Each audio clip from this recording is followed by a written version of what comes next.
Sabado po ngayon pero bukas ang mga opisina ng Bureau of Internal Revenue para tumanggap ng income tax return. Ito'y para kahit paano ay mabawasan ang mga taong daragsa sa huling araw ng filing sa Lunes. Nakatutok si Victoria Tula. Dahil may summer class siya sa Lunes, minabuti ng gurong si Lourdes na ngayong day off niya maghain ng income tax return. Bago pa dumating sa BIR Region 7 office sa Quezon City, na-compute na raw niya ang kanyang buwis. Gagawa talaga ako ng aking ITR. Yes. Kaya lang rechecking. Mayroong konting diferensya. Si Loreto, inagahan ang punta dahil maraming ipinapasumiting ITR sa kanya ang kanilang kumpanya. Binigyan naman kami kaagad ng number. Waiting lang kami sa loob kasi umuusad naman ng ang pila.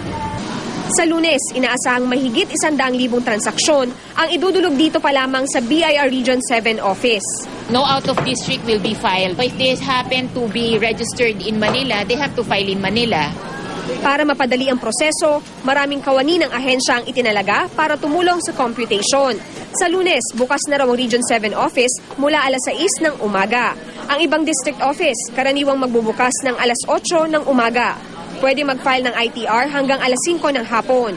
Pagmumultahin at maaari pang maharap sa kasong tax evasion ang late filers o kaya magdodoktor ng kanilang impormasyon sa ITR. Victoria Tulad, Nakatutok, 24 Oras.